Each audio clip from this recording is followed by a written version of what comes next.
Hello, my dear friend. Welcome to my channel on Sleepy History, the place where the past whispers you to sleep. Tonight, we're diving into the story of one of the greatest empires the world has ever known, the British Empire, and the man who became its roaring lion, Winston Churchill. But first, tell me, where are you listening from? And what time is it there? Is the moon out? Are the streets quiet? Before we begin, make sure to like, comment, and subscribe, so this cozy history stays with you forever. Now, turn off the lights. Lie down. Close your eyes. Let your mind relax. And let me take you back in time. It was a cold night, November 30th, 1874. The sky above Oxfordshire, England, was covered in winter clouds, and deep inside the great halls of Blenheim Palace, laughter echoed. Elegant music floated through the air as noble guests danced and drank, unaware that in a quiet upstairs room, a boy was about to be born. His name would be Winston Leonard Spencer Churchill. He arrived not in a hospital or small countryside home, but in one of the grandest palaces in all of Britain, the same palace gifted by Queen Anne to Winston's famous ancestor, the honest Duke of Marlborough, for defeating the French in 1704. But the boy who cried his first cry that night was not born into the happiness and love you might imagine. His mother, Jenny Jerome, was a stunning young woman from Brooklyn, New York. Fierce, beautiful, and modern, she brought American spirit into the old British aristocracy. She wasn't just fashionable, she was intelligent and socially powerful. Her father, Leonard Jerome, was a wealthy financier, often called the King of Wall Street. Winston's father, Lord Randolph Churchill, was one of England's brightest rising politicians, handsome, sharp-tongued, with an old noble bloodline and ambition burning in his chest. He was the second son of the 7th Duke of Marlborough, and he moved quickly through Parliament with wit and energy. But despite their powerful names, Randolph and Jenny were not warm parents. They were more in love with society and status than with each other, and far less interested in raising a child than most would expect. Some say Winston was born early. His parents had married just 7 months before his birth. Others whisper that he simply rushed into the world during the grand party, while his mother barely had time to reach the bedroom. Whatever the case, Winston came into life surrounded by royalty and chandeliers, and yet deeply alone. As an infant, he was looked after by nannies and servants more than by his parents. He would spend hours in the grand halls of Blenheim Palace, crawling beneath giant portraits and antique furniture, while his mother traveled to Paris, and his father buried himself in government papers. But not all love was absent. In the quiet shadows of Winston's early life was a woman named Elizabeth Everest, his beloved nanny. She was not noble, not wealthy, not famous. But to Winston, she was everything. He called her Womb. She was the one who wiped his tears, told him bedtime stories, and kissed him goodnight when no one else remembered to. Years later, Winston would write about her with deep affection. She was my confidant, my best friend, my protector. I loved her dearly. It was from her arms that young Winston learned comfort, not from his elegant mother or powerful father, but from a simple, kind-hearted woman who saw the boy behind the name. As Winston grew, he showed signs of curiosity, but not discipline. He was not an easy child. He daydreamed. He stuttered. He was clumsy and stubborn, always asking questions, always wanting to explore. At age 7, his parents decided to send him away to St. George's School in Ascot, a strict, cold, and punishing boarding school. There, young Winston tasted loneliness like never before. He was bullied, beaten, caned for minor mistakes. The cold halls of the school were a world away from the warmth of his nanny's stories or the quiet beauty of Blenheim. In letter after letter, he begged his parents to bring him home, or at least write back. But they rarely answered.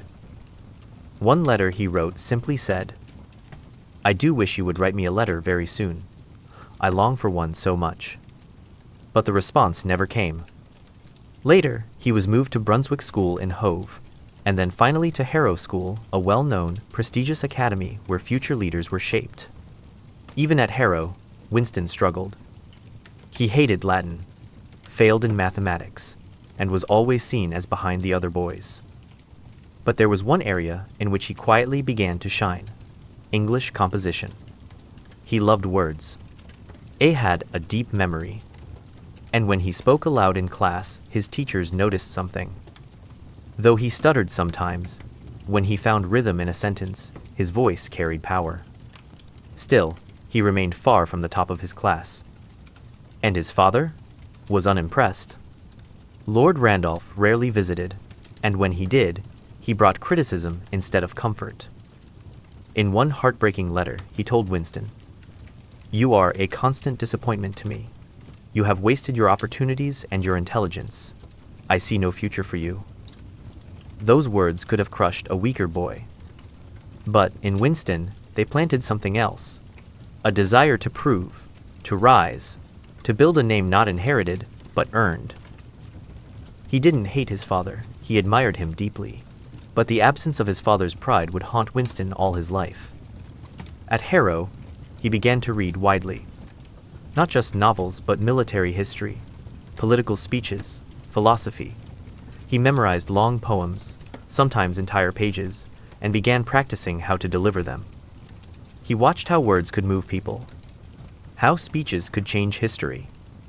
His favorite ancestor, the honest Duke of Marlborough, became a sort of spiritual guide for him, a warrior and statesman, victorious in battle and politics.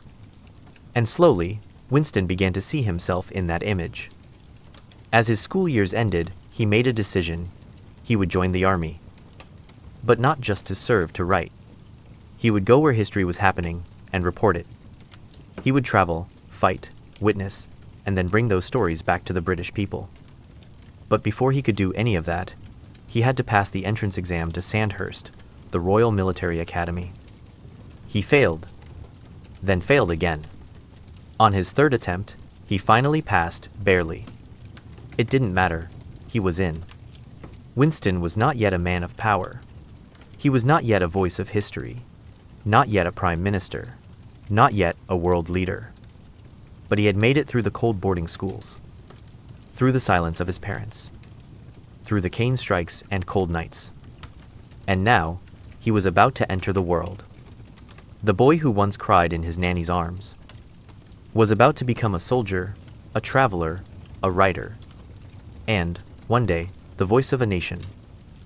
But for now, as the lights dim and the fire dies down, you can rest. The journey is just beginning. Sleep well. Tomorrow, the Empire calls. The year was 1895, and Winston Churchill was just 20 years old. He wore the polished uniform of a young cavalry officer, freshly graduated from Sandhurst, the Royal Military Academy. Though he had barely scraped through the exams, he now held a place in the 4th Queen's Own Hussars, one of Britain's proudest cavalry regiments. But Winston wasn't content to simply march and drill in quiet garrisons. He craved action, and even more, he craved an audience. You see, Winston had already discovered something powerful. He could turn battle into books, war into words, and bullets into bestsellers. Before ever firing a shot in battle, he had begun writing newspaper articles, bold, dramatic, poetic reports that brought distant conflicts into London's breakfast tables. He knew the empire was vast, and he intended to ride across it, pen in hand. In late 1895, Winston made his first journey abroad, not as a soldier, but as a military observer during Spain's fight to hold on to Cuba. He was only 21. Most young men would travel to Paris, or perhaps take a summer holiday. But Winston? He headed straight into a guerrilla war, under a sweltering sun, dodging rebels in the jungle, and sipping fine Spanish wine in officers' tents. And in between, he wrote. His letters to the Daily Graphic painted vivid scenes of night raids, palm forests, Spanish uniforms stained in blood, and the smell of gunpowder under moonlight. The British public loved it. He had found his formula: Go where the bullets fly, write what no one else dares to, and sign it with style. Next came India, where Winston was officially stationed in Bangalore. The sun was hotter, the colors richer, and the mysteries of the East filled his imagination. But Winston didn't waste his time with only drills and ceremonies. He turned his room into a miniature university. He wrote home for books, piles of them. Plato, Gibbon, Darwin, Macaulay. He began reading 4 hours a day, writing notes, debating ideas, preparing not just for war, but for politics. Still, he thirsted for battle. When tribal revolts broke out in the northwest frontier, a wild, mountainous border near Afghanistan, Winston volunteered to go. And there, he got what he wanted. His first real taste of combat. He rode with British troops into the rocky passes, where Pashtun warriors ambushed from the cliffs. Bullets snapped past his head. Men beside him fell.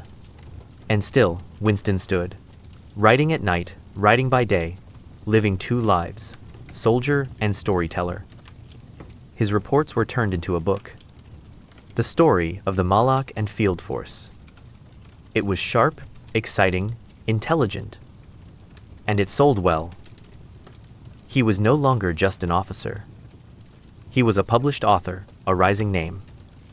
But the world hadn't seen anything yet. In 1898, Winston requested to join Lord Kitchener in the Anglo-Egyptian campaign in Sudan, a brutal effort to reclaim territory from the Mahdist rebels, who had humiliated British forces a decade earlier. Kitchener didn't want him. He thought Winston was too loud, too hungry for fame. But Winston used connections and squeezed his way in. He arrived in Khartoum, ready for another war and another book. In the burning Sudanese desert, he witnessed the last great cavalry charge in British history at the Battle of Omdurman. Picture it. Hundreds of British horsemen charging into waves of Mahdist warriors. Gunfire, spears, dust clouds so thick the sun disappeared. And in the center of it all, Winston charging forward with pistol in hand. He later described it with fire in his words. It was like running across the stage of history, bullets like bees, men falling like dominoes, and the world spinning in every direction. He survived, barely. Many of his comrades did not. And when the battle ended, he wrote the story in detail, not just of British bravery, but of British cruelty. He criticized Kitchener for his treatment of the enemy dead. It was bold. It was dangerous. But it made people listen. His book, The River War, sealed his reputation as more than a soldier. He was a moral voice, even if few agreed with him. By now, Winston had learned a powerful truth. Wars make heroes. Heroes make headlines. Headlines make careers. And so, in 1899, he did something shocking. He left the army. At just 24 years old, he became a full-time war correspondent. He had tasted fame. Now, he wanted to feed it. So when Boer War broke out in South Africa, he sailed straight into it as a reporter for the Morning Post, earning what today would be more than 150, zero for a few months of writing. This is the moment that changed everything. Winston was traveling by armored train in Natal when it was ambushed by Boer fighters, expert marksmen who derailed the train and opened fire from the hills. In the chaos, British troops panicked.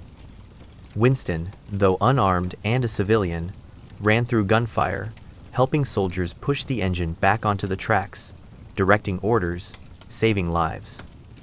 But then, he was captured. The Boers took him prisoner. He was locked in the State Model School in Pretoria, turned into a prison camp.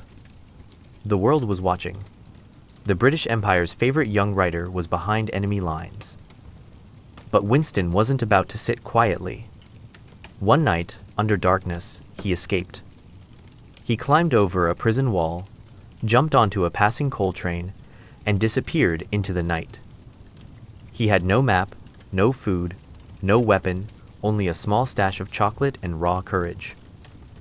For 3 days, he wandered across enemy territory, hiding in bushes, dodging patrols, drinking from muddy streams. At last, weak and exhausted, he found the home of a British coal mine manager who risked his life to hide him. The news hit London like a storm.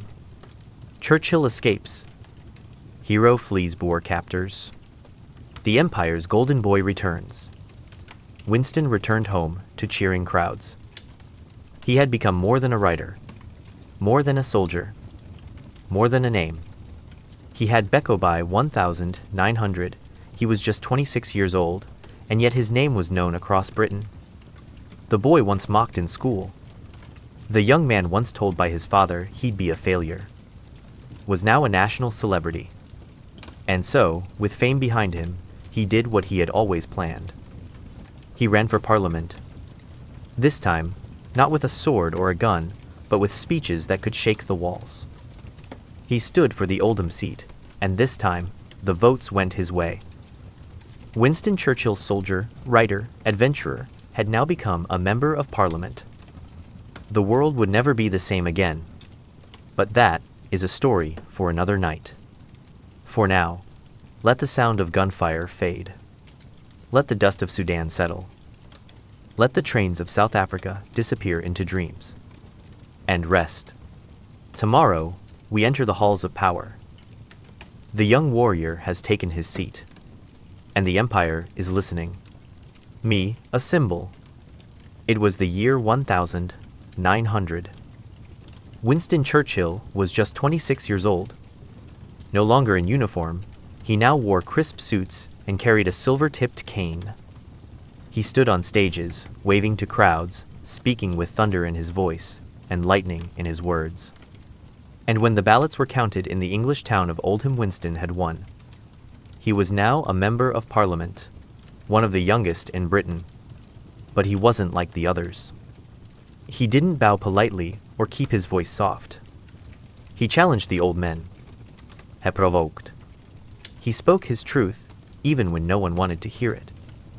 In the great chamber of the House of Commons, Winston sat quietly at first, watching the giants of government debate taxes, war, colonies, and coal. But soon his hand would rise. And when he spoke, even the elder ministers turned to listen. He attacked corruption. He defended workers. And even though he had been born into wealth, he dared to say things the rich didn't like. Winston had joined as a conservative, the party of tradition and empire.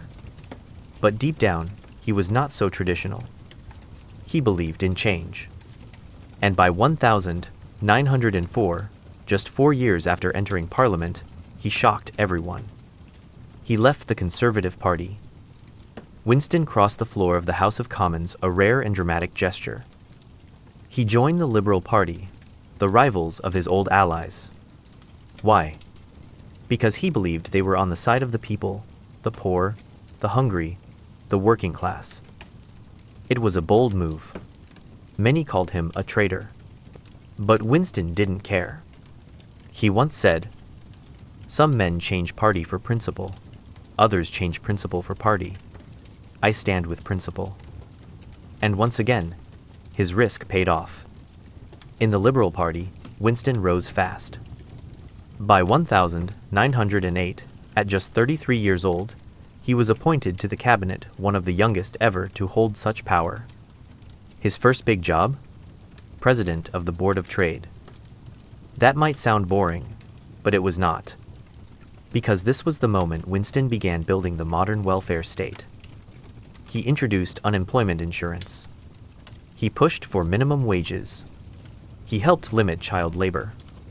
Has supported labor unions. All for the sake of the common worker. And yet, many still doubted him. In 1910, Winston took a new post, Home Secretary. Now, he was in charge of law and order across Britain.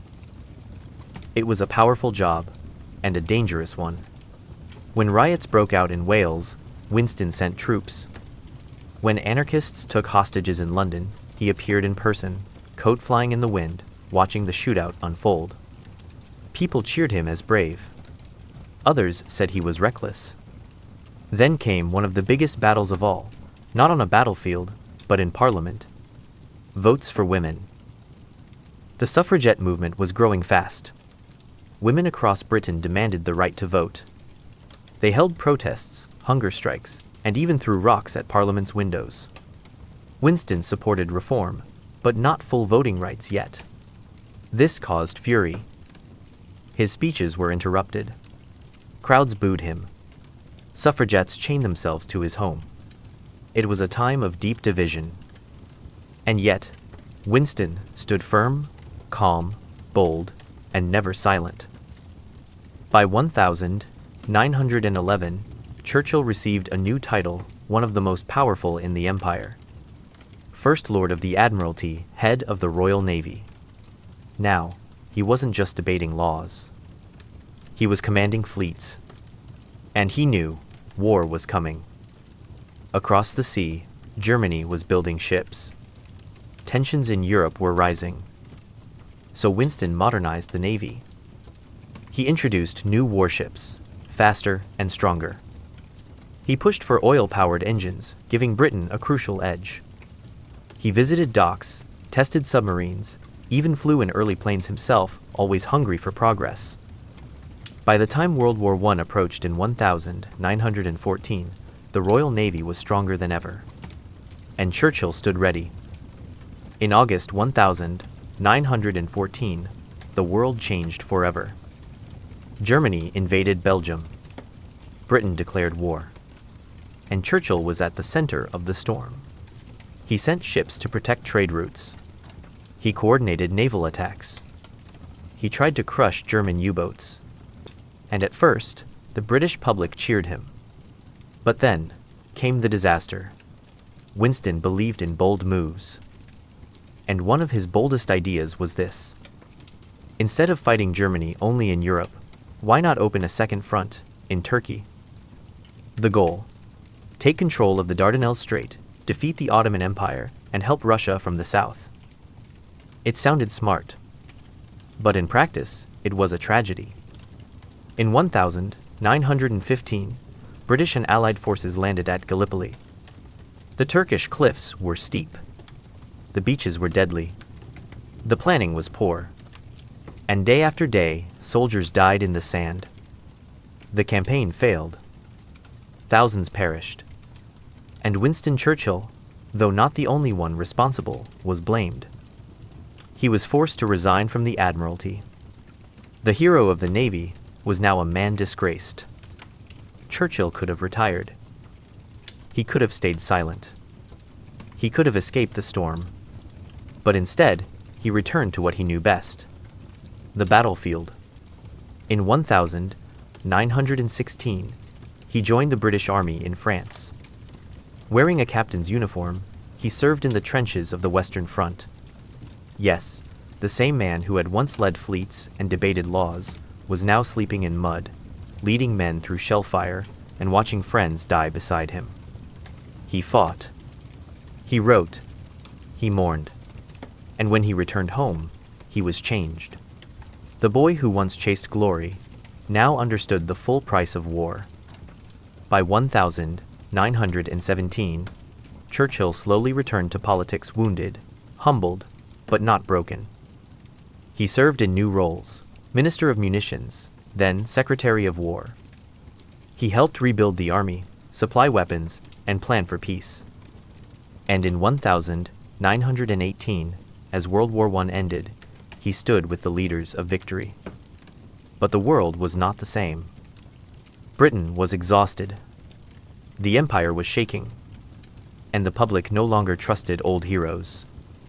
In 1922, Winston lost his seat in Parliament. He was out of power, out of favor, and many thought his career was finished. But Winston knew one thing: every fall is only a chance to rise again. Tonight, we end here not in victory, not in glory, but in a moment of quiet reflection. Our hero has seen power and pain, triumph and failure. He has walked through fire and still breathes. But what comes next? The next chapter will bring us to his greatest battle yet.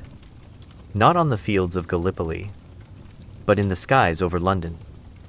Sleep now, the storm is coming. It was 1922. Winston Churchill had lost everything again. He lost his seat in Parliament. He lost the confidence of his party. He even lost his health, undergoing a dangerous appendicitis surgery that nearly killed him. Once, he had stood at the center of Britain's power. Now, he stood outside. Alone. He moved with his family to a red brick country house in Kent called Chartwell. It was peaceful there. Rolling hills. A small lake. Gardens blooming with roses. There, he found time to think and write. He had always loved words. So while politicians debated in London, Churchill poured his soul into books. He wrote long histories of war, of his ancestors, and of the world. One by one, his volumes filled shelves. And though his voice was missing in Parliament, it echoed in print. Winston's books earned him both praise and money. Enough money to keep Chartwell afloat, barely. He also wrote articles for newspapers across the world, sometimes historical, sometimes political, sometimes fierce warnings about the future. But as the 1920s rolled into the 1930s, Winston became something of a mystery to the people. Some called him brilliant. Others called him dangerous.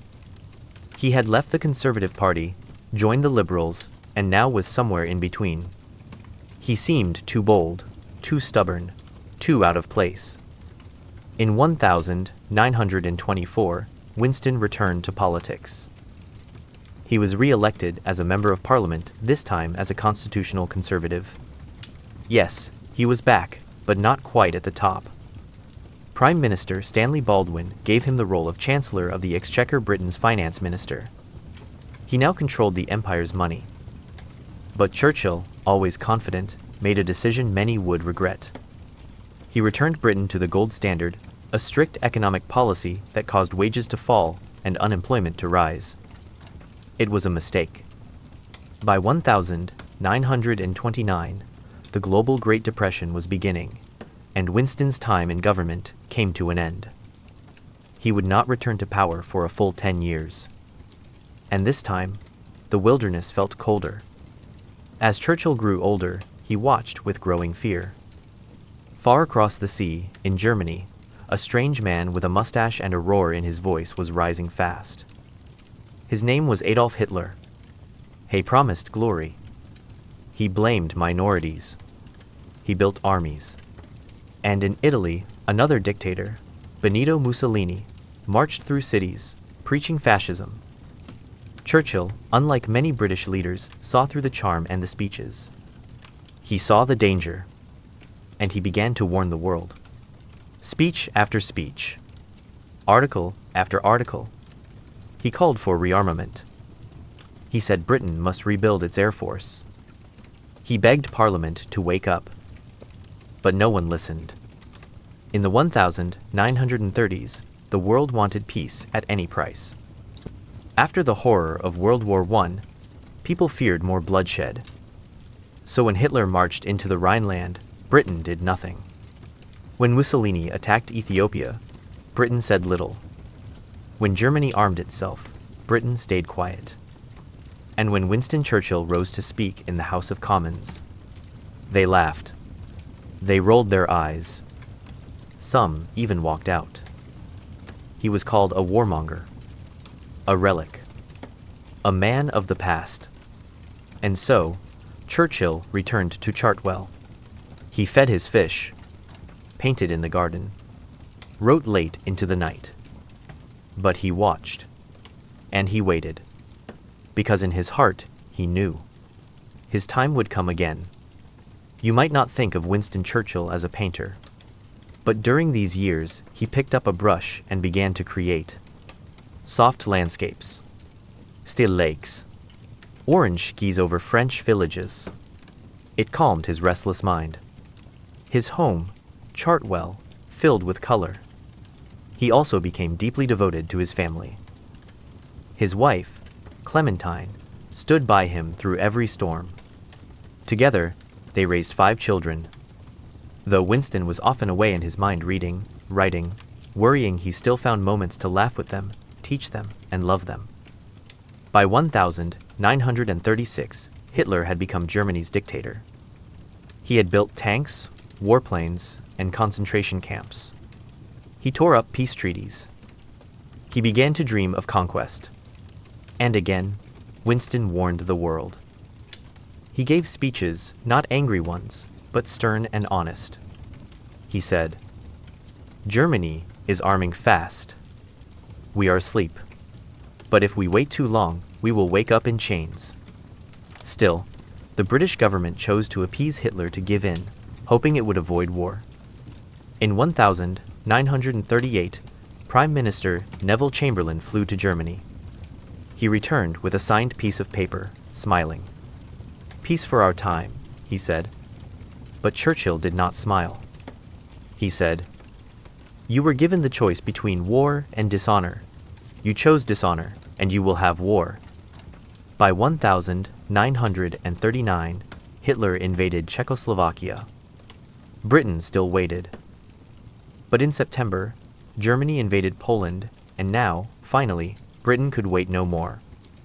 World War II had begun. Winston Churchill was called back to government-appointed First Lord of the Admiralty once again, after 25 long years. The Navy received a short message. Winston is back. He was older. He was slower. But his mind burned brighter than ever. And just 8 months later, after failures in Norway and the fall of France, the British people and their king turned to the one man who had never stopped warning them. On May 出皮其其, Winston Churchill became Prime Minister. It had been nearly 20 years since he was last in power. He had been mocked, dismissed, forgotten. But now, in Britain's darkest hour, when bombs rained from the sky and Hitler's army marched across Europe, the people turned to the voice that never gave up. Winston Churchill stepped into number 10 Downing Street, and history changed forever. Germany had invaded France, Belgium, and the Netherlands. Nazi tanks rolled like thunder through Europe. And that very night, as bombs fell and governments crumbled, Winston Churchill became Prime Minister. He was 65, old for a war leader, tired in body, but not in spirit. He wrote in his diary that night, "I felt as if I were walking with destiny." The next morning, he gathered his war cabinet. No time to rest. The enemy was coming. 3 days later, Winston Churchill stood before Parliament. His voice was calm, slow, but each word burned. "I have nothing to offer but blood, toil, tears, and sweat." It wasn't comfort. It wasn't sweetness. It was truth. And the British people, they listened. Because in Churchill, they heard someone who wasn't pretending. He told them the road would be hard. But he would never surrender. Just weeks into his leadership, Britain faced disaster. Thousands of British soldiers were trapped on the beaches of Dunkirk, France, surrounded by Nazi forces. Defeat seemed certain. But Churchill gave the order, "Bring them home." And what followed was one of the most emotional rescues in history. Fishermen, ferry drivers, sailboat owners, ordinary citizens crossed the stormy channel in their tiny boats. They saved over 330 men. Churchill called it a miracle of deliverance. But he warned, wars are not won by evacuations. The real fight still lay ahead. Summer 1940. Hitler's next step, invade Britain. But first, he had to destroy its air force. So the German Luftwaffe unleashed wave after wave of bombing raids. Air raid sirens screamed. Children hid in basements. Homes turned to rubble. And above, in the skies, British pilots fought back. They were few in number, young, exhausted, afraid but brave. And Churchill honored them with words that shook the world. Never in the field of human conflict was so much owed by so many to so few. The Royal Air Force held. Britain did not fall. Angry at his failure, Hitler began the Blitz months of nighttime bombing over London. City after city went up in flames. Families slept in subway tunnels. Firemen battled infernos. Churchill walked the ruined streets, never flinching. He refused to hide in bunkers. He wanted people to see him, to believe. "We shall go on to the end," he told them. "We shall fight on the beaches. We shall fight on the landing grounds. We shall never surrender." And they didn't. Even as glass shattered and buildings fell, the people sang in the dark, calling America. Churchill knew one truth: Britain could not win alone. So he looked west to America. He sent messages, made speeches, shared every secret. And finally, he formed a friendship that would help save the world with Franklin D. Roosevelt, President of the United States. They were different in many ways, but both loved freedom. Both hated tyranny. Both believed in courage. Roosevelt sent guns, food, planes, and hope under the Lend-Lease Act. And Churchill, in return, gave something even greater: inspiration. Churchill's voice reached across oceans. On radio, over crackling airwaves, he spoke to Americans. "Give us the tools, and we will finish the job." He did not beg. He invited the free world to stand tall. His speeches were not loud, not fancy, but they were unforgettable. He spoke slowly, powerfully, like a grandfather by the fire, telling truths that no one dared speak. By 1942, Churchill helped form the Grand Alliance: Britain, America, and the Soviet Union. They were strange allies, but they had a common enemy: Nazi Germany. Churchill traveled the world from Egypt to Russia to Washington, meeting generals, planning invasions, shaping a future. He was no longer just Britain's leader. He was the voice of freedom itself.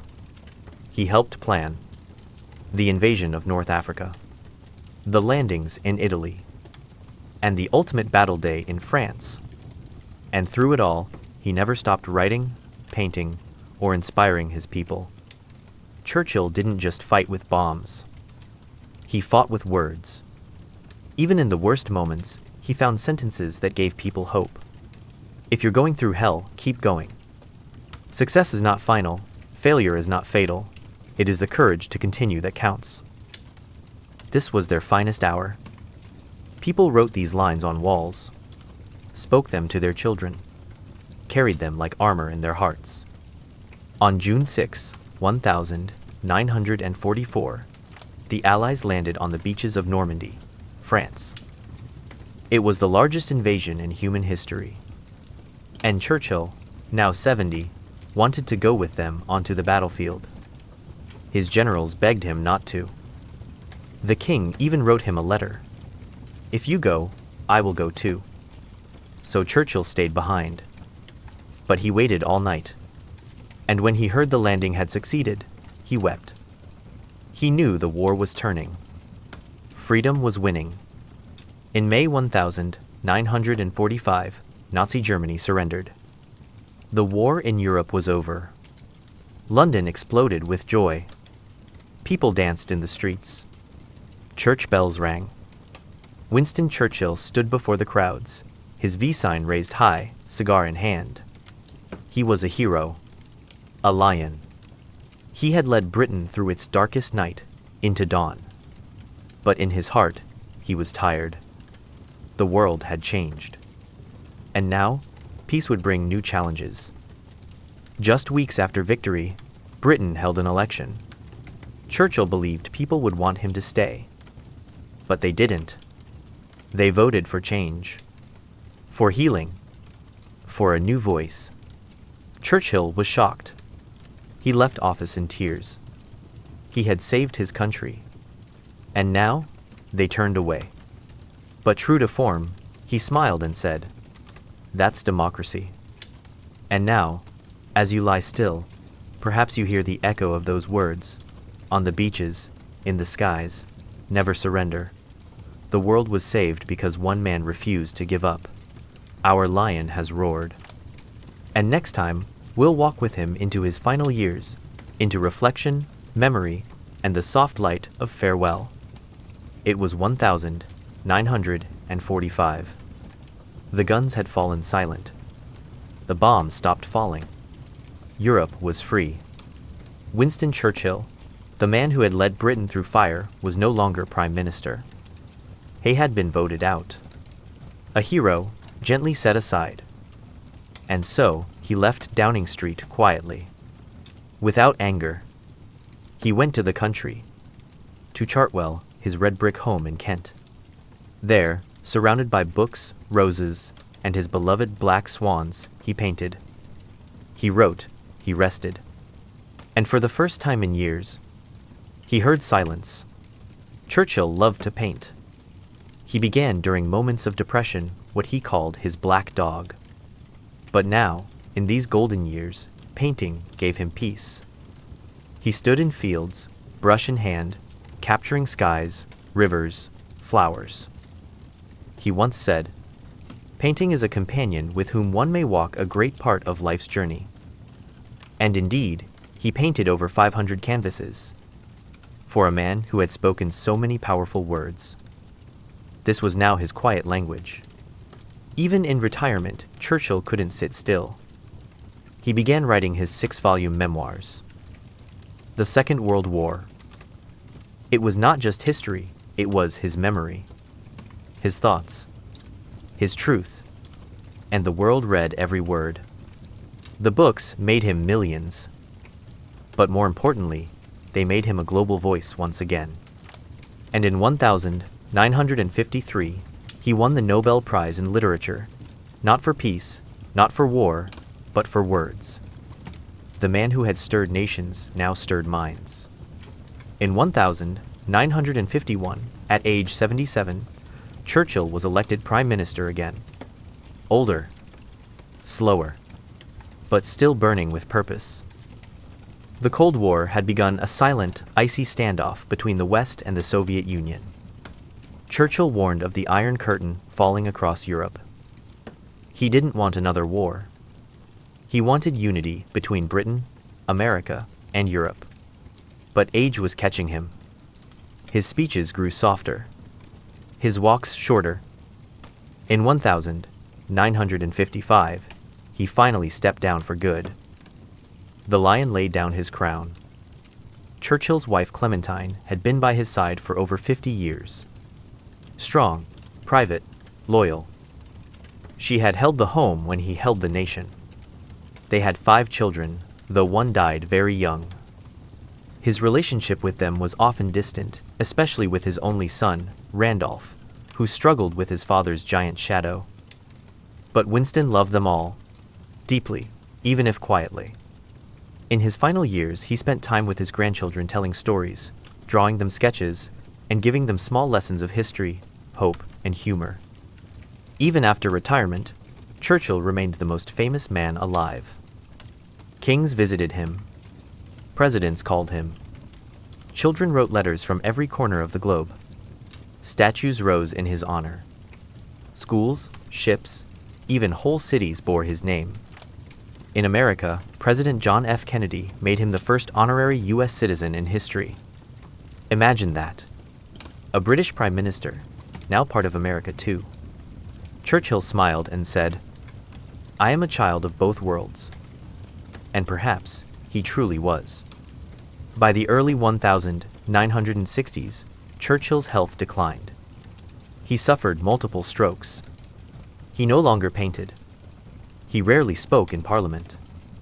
But he still wore his hat, still smoked his cigar, still walked, slowly, into his study and remembered. He read old speeches, watched old war films, and in his quiet, he smiled. He had lived long. He had fought hard. He had seen the world change and helped shape it. On January 24, 1965, exactly 70 years after his father's death, Winston Churchill passed away. He was 90 years old. Britain mourned as it had never mourned before. His body lay in state in Westminster Hall, the first commoner to receive that honor since the Duke of Wellington. Over 300 people filed past in silence. The Queen herself led the nation in tribute. His funeral was held at St. Paul's Cathedral. Leaders from over 100 nations attended: kings, presidents, soldiers, poets. And as his coffin floated down the River Thames, cranes dipped in salute. The river wept. Churchill was buried in the quiet churchyard of St. Martin's Church, Bladon, near his beloved Blenheim Palace where his story had begun. No giant tomb, no towering monument, just a simple grave. And these words: Winston Leonard Spencer Churchill, 1874, 1965. He rests beside Clementine, his love. And every year, strangers still come. They leave cigars, roses, letters. Because, though he is gone, he is not forgotten. Churchill didn't build mosques or castles like the Mughal emperors. But he built something greater. He built the resistance to tyranny. He built the bridge between nations. He built the language of courage. His legacy is in books that inspire, words that echo, freedoms that live on. And the places he loved, Blenheim, Chartwell, Parliament, still whisper his name. In Britain, he is often voted the greatest Briton of all time. In America, statues honor him in Washington, D.C. Movies have been made, books still written, children still taught his speeches. Some disagree with him; he was not perfect. But even critics agree. He stood firm when it mattered most. He gave hope when hope was gone. He was Winston Churchill. And now, as you close your eyes, think of the man walking slowly through his rose garden, the war behind him, the world at peace, a glass in hand, a memory in his eyes. He lived, he roared. And now, he rests. Good night, dear listener. Sleep well, as the lion sleeps too.